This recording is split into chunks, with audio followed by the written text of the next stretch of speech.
आज की इस वीडियो में मैं आपको क्रिमिनल्स के सबसे वियर्ड लास्ट वर्ड्स के बारे में बताने जा रहा हूं। तो शुरू करते हैं अपना काउंटडाउन। रिचर्ड रैमरेस। दोस्तों वैसे तो आप सबने बहुत से सीरियल किलर्स के बारे में सुना होगा, लेकिन इस जैसा इवल शख्स आज से पहले आपने कभी नहीं देखा होगा। इसका नाम रिचर्ड था और ये कैलिफोर्निया में रहता था। 1980s के दौर में इसने कैलिफोर्निया में बहुत ही दहशत फैलाई हुई थी। ये लोगों के घरों के दरवाजे तोड़कर इनके घरों में घुस जाता था और इन्हें तशद्दुद का निशाना बनाता था। ये शख्स बेकसूर लोगों को न सिर्फ गोलियां मारता था बल्कि इनके सर में हथौड़े मार मार कर इनका कत्ल कर देता था। इसे नाइट स्टॉकर के नाम से भी जाना जाता था। इसने टोटल 13 लोगों की जान ली थी, जिनमें एक 6 और 9 साल की लड़की भी शामिल थी। सबसे अजीब बात यह है कि ये किलर शैतान की इबादत करता था। इसका कहना था कि वो शैतान के कहने पर ही ये सब कुछ करता है। 2013 में इसे लीथल इंजेक्शन के जरिए मौत की सजा सुनाई गई थी। जब इसका आखिरी वक्त आया था तो उस वक्त भी ये बिल्कुल रिलैक्स था। इसके लास्ट वर्ड ये थे कि हेल शैतान। ये मरते वक्त भी इब्लीस को याद कर रहा था। लेकिन आप और मैं हम सब जानते हैं कि इसका अंजाम क्या हुआ होगा। रॉबर्ट सुल्वेन। दोस्तों मौत एक ऐसी चीज है जिससे हर कोई ही डरता है, लेकिन फिर भी दुनिया में कुछ मुजरिम ऐसे हैं जिनके लिए सजाए मौत भी कोई मायने नहीं रखती। ये जो शख्स आप दिख रहे हैं ये भी इन्हीं में से एक है। इसका नाम रॉबर्ट था और ये फ्लोरिडा के एक रेस्टोरेंट हॉवर्ड जॉनसन में काम करता था। इसके साथ वहां पर एक और एम्प्लॉय भी काम करता था जिसका नाम डोनाल्ड था। इन दोनों के आपस में जाती इख्तलाफात थे। एक दिन रॉबर्ट ने गुस्से में आकर अपनी शॉटगन से डोनाल्ड का मर्डर कर दिया था। 1972 में इसे अरेस्ट किया गया था, लेकिन 10 साल तक ये कोर्ट को बेवकूफ बनाकर अपना केस लड़ता रहा। इसे लगता था कि शायद इसे सजा नहीं होगी, लेकिन 1983 में कोर्ट ने इसे सजाए मौत सुना दी थी। कोर्ट का ऑर्डर था कि इसे इलेक्ट्रिक चेयर के जरिए शॉक देकर मारा जाए। ये अपनी सजा सुनकर बिल्कुल भी खौफजदा नहीं हुआ, बल्कि इसके आखिरी अल्फाज ये थे कि चाहे तुम सब ये बात जानते हो कि इसका अंजाम बुरा होगा, फिर भी तुम लोग कभी भी जुर्म करना मत छोड़ना। इसके बाद इसे करंट देकर मार दिया गया था। वेल, इससे ज्यादा ढीठ मुजरिम शायद ही दुनिया में कोई और होगा। Ted Bundy. दोस्तों टेड बंडी का शुमार दुनिया के सबसे बदनाम क्रिमिनल्स में किया जाता है। ये रेप और मर्डर जैसे जुराइम में मुलव्वस था। इसने 36 से ज्यादा औरतों का कत्ल किया था। ये कोई आम किलर नहीं था बल्कि एक साइको किलर था। गिरफ्तार होने के बाद अपने एक इंटरव्यू में इसने बताया था कि इसे लोगों को मारकर मजा आता है और वो सिर्फ अपने सुकून के लिए कत्ल करता था। सिर्फ इतना ही नहीं बल्कि वो इन्हें मारने के बाद इनके कुछ बॉडी पार्ट्स को खा भी जाता था। इसे इलेक्ट्रिक चेयर के जरिए मौत देने की सजा सुनाई गई थी। जब इसे मारने से पहले इसको लास्ट मील दिया गया था तो इसने खाना खाने से इनकार कर दिया था। फिर इसे एक्सक्यूशन रूम तक ले जाया गया। जब इसे पूछा गया कि क्या वो अपने आखिरी वक्त में कुछ कहना चाहता है तो इसने कांपती हुई आवाज में जेल में आने वाले 2 अफराद जिम और फ्रेड से कहा था कि जिम और फ्रेड, मैं चाहता हूं कि आप मेरे खानदान और दोस्तों को भी वही सजा दें जो आपने मुझे दी है। इवन के इसके आखिरी अल्फाज भी बहुत ही घटिया थे। इसके बाद इसे करंट के जरिए मौत दे दी गई थी।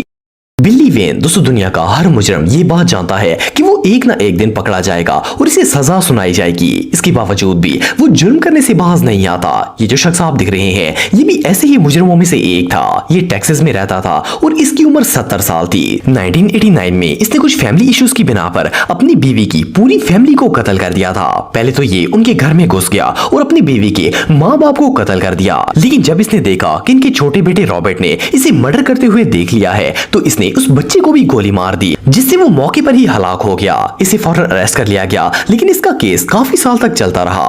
बिल आखिर 2019 में कोर्ट ने इसे लीथल इंजेक्शन के जरिए मौत की सजा सुना दी थी। इसने अपनी आखिरी ख्वाहिश में एक कॉल करने की इजाजत मांगी थी। जब इसे आखिरी कॉल करने के लिए फोन दिया गया तो इसने एक मिस्टीरियस नंबर पर कॉल की और इसका कहना था कि जी जनाब, ये $5 होंगे, मैं आपसे बहुत प्यार करता हूँ, ये $5 होंगे, अपना ख्याल रखिएगा। ये कहने के बाद इसने कॉल को बंद कर दिया। इस कॉल के बाद इसे लीथल इंजेक्शन दे दिया गया था जिससे इसकी मौत हो गई थी। लेकिन इसने किसको कॉल की थी और ये $5 क्या थे, ये बात अभी भी एक मिस्ट्री है। John spackling. दोस्तों ये जो शख्स आप देख रहे हैं इसका नाम जॉन था और ये फ्लोरिडा में रहता था। ये कोई सीरियल किलर तो नहीं था, लेकिन फिर भी इसने एक शख्स का कत्ल जरूर किया था। ये और इसका दोस्त किसी होटल में छुट्टियां मनाने के लिए गए हुए थे और इसे नशे की हालत में अपने दोस्त को गोली मार दी थी। इसे 1976 में अरेस्ट किया गया था। इसने अदालत से माफी मांगने की बहुत कोशिश की, लेकिन इसे माफ नहीं किया गया था। फिर 1979 में इसे अदालत के सामने लाया गया और जज ने इसके जुर्म को मद्देनजर रखते हुए इसे इलेक्ट्रिक चेयर के जरिए मौत की सजा सुना दी थी। आप बिलीव नहीं करेंगे कि जब इसे सजाए मौत देने के लिए लाया गया था तो इस पर इतना खौफ तारी हो गया था कि डर से ही इसकी मौत वाकया हो गई थी। इवन कि जब इसे इलेक्ट्रिक चेयर पर बिठाया गया था तो ये इससे पहले ही मर चुका था। लेकिन बहरहाल मरते मरते इसके आखिरी अल्फाज ये थे कि कैपिटल पनिशमेंट, मुझे बगैर जुर्म के मौत के घाट उतारा जा रहा है। ये कहने के बाद इसकी खौफ से ही जान निकल गई थी। गैरी ग्लेमोर, दोस्तों वैसे तो हर मुजरिम ही बहुत ही खतरनाक होता है, लेकिन इस जैसा कॉन्फिडेंट क्रिमिनल आज से पहले आपने कभी नहीं देखा होगा। इसका नाम गैरी था और ये यूटा में रहता था। इसने एक होटल के पार्किंग मैनेजर को गुस्से में आकर गोली मार दी थी, जिससे इसकी मौत वाकया हो गई थी। इससे भी ज्यादा अजीब बात यह है कि इसे अपनी गलती का कोई दुख या फिर पछतावा नहीं था। इसका कहना था कि इसने जो भी किया है वो बिल्कुल ठीक किया है। इवन कि जब इसे सजाए मौत सुनाई गई उस वक्त भी इसके चेहरे पर किसी परेशानी या पछतावे के आसार नहीं थे। हैरानगी की बात यह है कि इसे कोर्ट ने शूट करके मारने की सजा सुनाई थी। जब इसे एक्सक्यूशन के लिए लाया गया तो इसकी आखिरी अल्फाज ये थे कि लेट्स डू इट। ये इतना कॉन्फिडेंट था कि इसे अपनी मौत का जरा भी डर नहीं था। इवन कि मरते वक्त भी इसके चेहरे पर हंसी थी। ये बंदा वाकई में बहुत अजीब था। वेस्ली एलन टॉड, दोस्तों दुनिया का कोई भी मुजरिम चाहे जितने भी जुर्म कर ले, एक दिन ऐसा जरूर आता है जब इसे अपने किए पर पछतावा जरूर होता है। इस शख्स के साथ भी कुछ ऐसा ही मामला पेश आया था। ये जो क्रिमिनल आप देख रहे हैं इसका नाम वेस्ली है और ये वाशिंगटन में रहता था। 1989 में इसने कुछ फैमिली इश्यूज की बिना पर अपने 2 छोटे भाइयों को कत्ल कर दिया था। इनके नाम विलियम और कोल थे और ये दोनों 10 और 11 साल के थे। ये इन्हें खेल के बहाने घर के नजदीक वाले पार्क में ले गया था और वहां जाकर इन दोनों को मार दिया था। आप बिलीव नहीं करेंगे कि इसके बाद 1990 में इसने एक और 4 साल की बच्ची को गला घोंट कर मार दिया था। जब इसे कोर्ट में लाया गया तो कोर्ट ने इसे फांसी की सजा सुना दी थी। इसे ऑप्शन दिया गया था कि ये खुद सेलेक्ट करे कि ये कौन सी मौत लेना चाहता है, इसे फांसी दी जाए या फिर लीथल इंजेक्शन। तो इसने फांसी की सजा का इंतखाब किया था। जब इसे फांसी लगाने के लिए लाया गया तो इसके लास्ट अल्फाज ये थे कि मुझसे किसी ने एक बार पूछा था कि क्या मर्डरर्स को रोकने का कोई तरीका होता है, तो मैंने कहा था कि मर्डरर्स को नहीं रोका जा सकता, लेकिन मैं गलत था। मुझ जैसे इंसान को यकीनन मर जाना चाहिए क्योंकि मैं इसी के काबिल हूँ। इसे अपने किए पर बहुत पछतावा था, लेकिन अब बहुत देर हो चुकी थी। इसे फांसी देकर मौत के घाट उतार दिया गया था। Why do you want to be executed? I have to be. Because I will kill again. No, I would do it again. I've been molesting kids nonstop since I was 13 years old.